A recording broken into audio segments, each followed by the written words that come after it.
你是否也被诸此类的问题困扰过？正在一个人人称羡的工作或者专业中，但发现自己做得很痛苦，不知道未来路要怎么走，总觉得自己跟周围的人格格不入，没有人能够理解自己，跟着世俗的既定路线一路升学工作，乃至成家立业生子，但却越走越迷茫，甚至怀疑一切的意义。如果是，那么你一定或多或少了解过已经存在了很久，近年来又继续在亚洲掀起热潮的 MBTI 人格理论。如果你还没有了解过，那么看完这期视频，你将对 MBTI 有一个全方面的认识。好了，现在你是不是以为这又是一个介绍 MBTI 的视频？ Yes and no。 其实关于 MBTI 的基本介绍已经有无数各种语言的网站和视频，在这个视频中我也会简短介绍 MBTI 的历史和理论本身，它的价值和优势，但同时我也会点出 MBTI 理论的缺陷、被人诟病的根源，以及最重要的如何着手解决诸如开篇提及的这些困扰我们的关于对自己和世界的认知的种种问题。此处建议大家喝点水，因为接下来全是干货。大家好，我是专长分析人类的小姚，这是小姚说人格的第一期视频，很高兴认识你。现在认识新朋友最流行的话题之一莫过于你是 I 人还是 E 人。 I 人和 E 人既是从 MBTI 里引申出来的内倾 introvert 和外倾 extrovert 概念。在进入 MBTI 具体理论的介绍前，先让我们来看看 MBTI 的历史。已经对 MBTI 有所了解的朋友们就可以跳过这一段，但在理论部分还是建议再听一次哦。以下内容概括自 MBTI 的官网和 Wikipedia。MBTI 脱胎于20世纪初至20世纪中期，全称 Myers-Briggs Type Indicator， 出自创始人 Catherine Cook Briggs 和他的女儿 Isabel Briggs Myers 的姓氏。值得一提的是，碍于欧美传统和时代背景， Briggs 和 Myers 其实都是两位创始人的夫姓，只能说女性觉醒真的还有很长的路要走。Catherine 和 Isabel 的人格理论主要基于著名心理学家 Carl Jung 卡尔荣格的理论，尤其是荣格在1921年出版的 Psychological Types 心理类型这本书。据官网介绍， Catherine 和 Isabel 花了20年来完善理论及设计测试，最终在1962年推出了第一版的人格类型测试。要了解 MBTI 就必须要了解它的理论基础，也就是荣格在《心理类型》一书中提出的人格模型。首先，荣格注意到人的性格有2个 attitude 维度的不同，内倾 introverted 及外倾 extroverted， 也就是大家熟悉的内向和外向。但不同于传统观念直接把一个人整体看作内倾或者外倾，荣格继续归纳出了人格的4大功能，即 sensation 感觉， intuition 直觉， thinking 思维， feeling 感受。其实这里大部分中文翻译为情感，但我会选择感受这个词，原因以后会说。而其中感觉 sensation 和直觉 intuition， 荣格认为是非理性功能，它定义为只觉知事物而不进行判断的，也可以叫做 perceiving function 感知功能，可以理解成一种 input 负责输入信息。而思维 thinking 和感受 feeling 是理性功能，按照荣格的定义只具有判断能力的功能，因此也被叫做 judging function 判断功能，可以理解成一种 output 负责对信息产生判断和处理。也就是说，现在我们有2个大板块的功能，感知板块和判断板块，其中感知板块内包括了感觉和直觉功能，而判断板块包括了思维和感受功能。在此基础上，荣格再次细分，把刚刚说的内倾和外倾的维度加在每一个功能上，于是有了内倾感受 introverted sensation 简称 SI， 外倾感受 extroverted sensation 简称 SE， 内倾直觉 introverted intuition 简称 NI， 外倾直觉 extroverted intuition 简称 NE。 如此类推到判断板块，就有了 TI、TE、FI、FE。 为了让大家有一个初步的概念，我在屏幕上放的是每个功能非常简短的说明，至于具体每个功能的介绍乃至根源，我之后会在各期节目里详细介绍。好了，到了这一步，我们其实已经了解了整个荣格类型学 Jungian Typology 的框架。荣格认为每个人格有一个主导功能，即 dominant function， 这个功能是我们最能意识到的，也是最为自我认同的，而其余大部分功能是处于无意识状态。其实全网讨论 MBTI 的这么多，但接下来这些是很少人会讲到的，却涉及到对于 MBTI 本身底层逻辑的内容。想要知道 MBTI 究竟能信多少，理解透彻 MBTI 的底层逻辑就是必不可少的。所以稍安勿躁，现在我们就一次性放送完 MBTI 公司视为深度价值的内容，准备好了吗？在荣格的基础上， MBTI 理论的主要贡献其实是发现了除了主导功能，还有一个被称为 auxiliary function， 即第二功能，可以对主导功能进行辅助，并在人的意识中起到主要作用。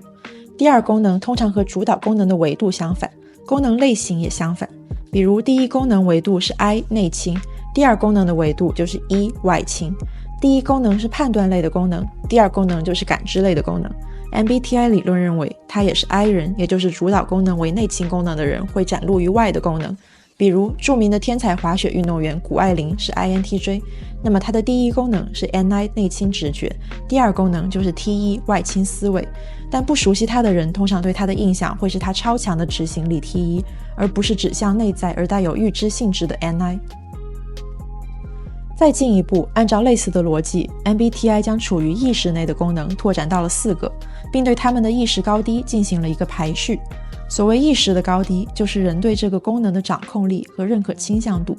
处于越前位置的功能，就是我们越熟悉认同也使用的越娴熟的功能。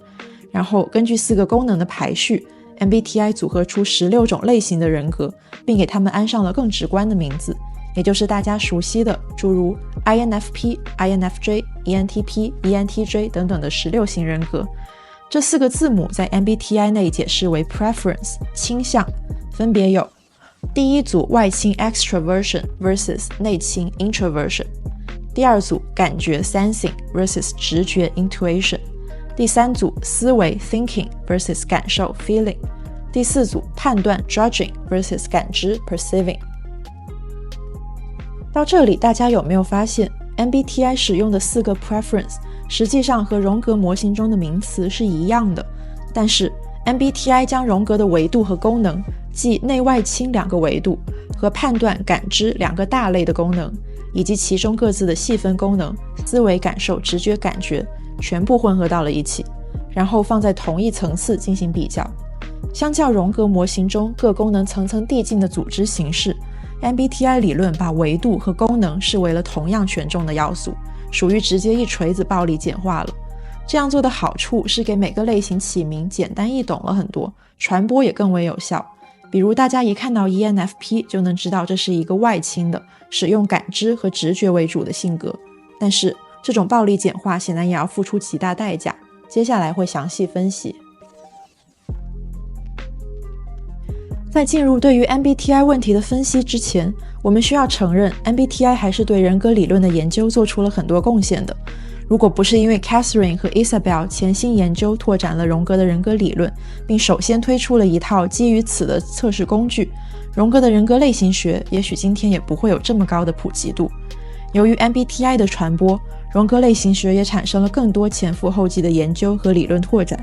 从 Socionics 社会人格学到 John Beebe 的8维模型，都在试图将人性的蓝图挖掘得越来越深，越来越细致。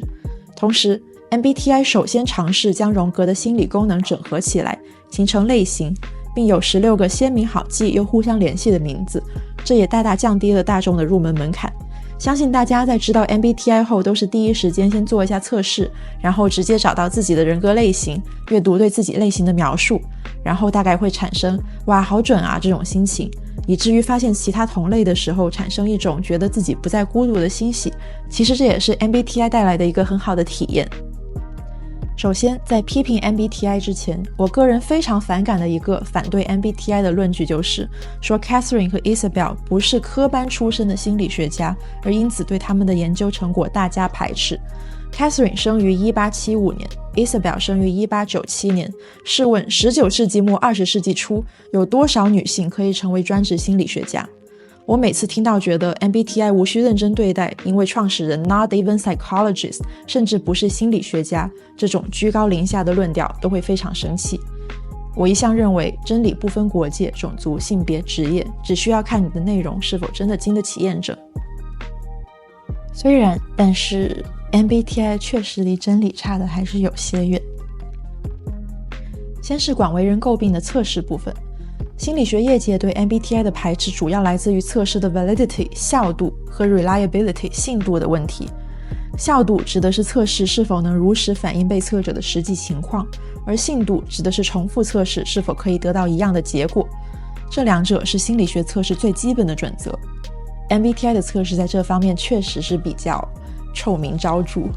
效度方面，因为 MBTI 测试采用的是自陈式问卷，也就是没有第三方和外部证据能够证实你每道题回答是否属实。这对于被测者对自身的了解度以及对自我的坦诚度的要求都格外的高。很多时候，人是很容易将理想中自己的行为与真实自己的行为混淆的。这就是为什么很多人测出来发现并不是很准。而在信度方面，有多少人发现过自己每过一段时间重新做测试就会变一个类型？这其实一方面也是因为效度不够，另一方面这也能证明这个测试并没有将人的成长性囊括在其理论类。正如现在几乎一切事物的哲学，一切凭事实说话。由于 MBTI 测试的事实就是效度和信度都很差，心理学界自然也因此就将其打入伪科学一流了。我们今天暂时先不讨论一切凭事实说话这个哲学概念，有机会将来我会专门做一期节目探讨这个。不过如果大家还记得我之前介绍 MBTI 理论时提及过的问题，我的一个猜测是，也许 MBTI 最主要的问题不是它测试的问题，而是在它本身理论的逻辑性就已经缺角了，而这可能也是导致它测试问题的主要原因。在介绍 MBTI 的时候，我提到过MBTI 理论把荣格的人格模型暴力简化了。在荣格理论模型中，每个功能都是有内倾和外倾的维度之分的，在此基础上，它们才组成了判断和感知两个大类。但 MBTI 理论一方面将内倾外倾的维度分离出了功能本身，先对人整体的内倾和外倾进行测试，再去测试具体功能偏好，也就是思维感受和直觉感觉。比如对于 ENTP 测试的逻辑是先测出来这是一个 E 人，主导功能是直觉，第二功能是思维。因为是 E 人，因此主导功能的直觉也是外倾的，即 NE， 第二功能的思维于是就需要内倾，即 TI。 但这里的问题是 MBTI 在此重新又引入了之前剥离出去的每个功能的维度概念，即 NE 和 TI，但这个是从结果倒推回来的，也就是说测试本身测的主导功能并非 NE 作为一个功能本身，而是因为测出来是外倾型人格，又测出来主导功能在 N 直觉，才倒推出的主导功能是 NE。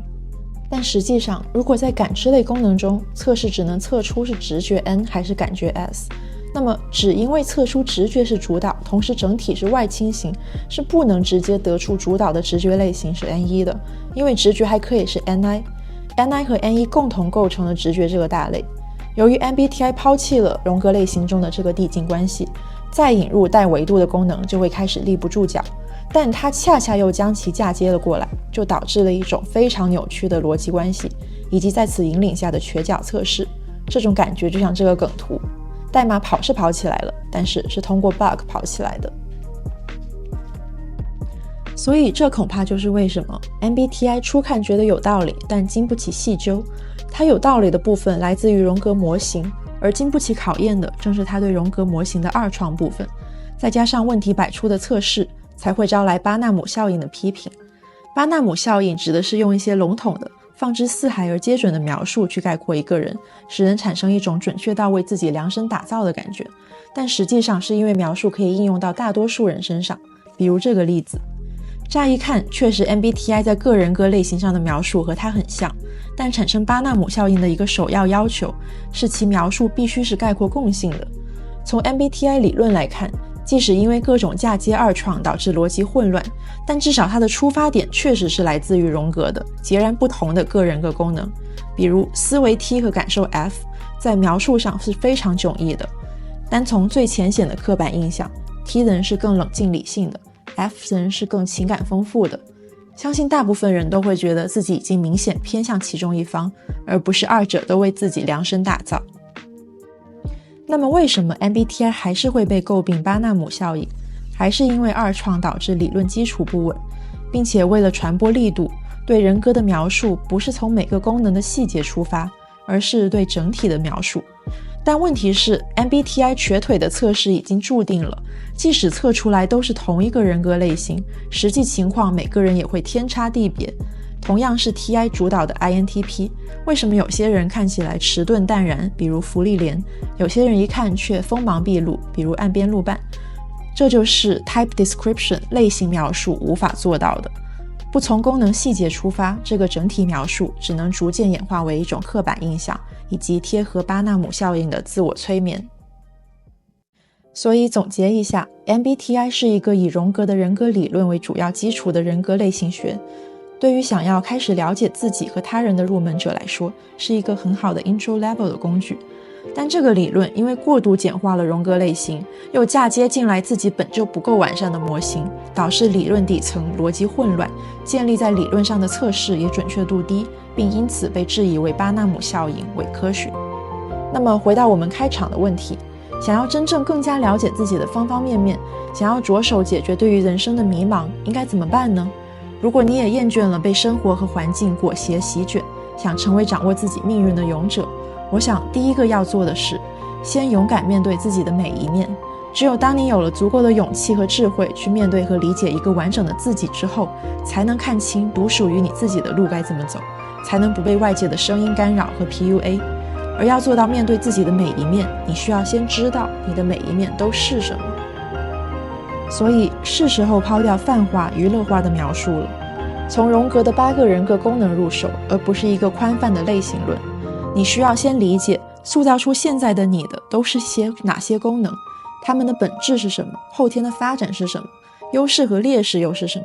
要知道，即使同一个功能在不同的位置上，比如是第一功能还是第二功能，导致的都是完全不同的效果，也会塑造出不同的性格。再深一点，你可能还会想了解自己的某个功能和其他功能的联动是什么样的，象形又是什么样的，以及你的每个功能各自需要如何发展成长。因为你并不只是某个功能，你也不是一个特定的类型，你本就是所有功能的集合，是一个特殊的个体。也许你是话少的 I 人，是多愁善感的 F 人，但你也一定有对事物进行缜密思考的时候，有对某些人某些事物滔滔不绝的时候。那么该如何调节自己的每一个面向，要怎么样更好地运用你的长处撬动人生？你需要一个蓝图，一个比 MBTI 更详细更有效的蓝图。一切我都亲自走过一遍，所以我知道这个过程有多么的漫长难熬，也因此在寻回自己的路上，我会陪你一起再走一次。最后，真心祝福屏幕前所有的你都能成为独一无二的真实的自己，成为你本就该成为的样子。下期开始，我会逐步引入理解自我所需要的行之有效的蓝图，记得点开订阅，我们下次见。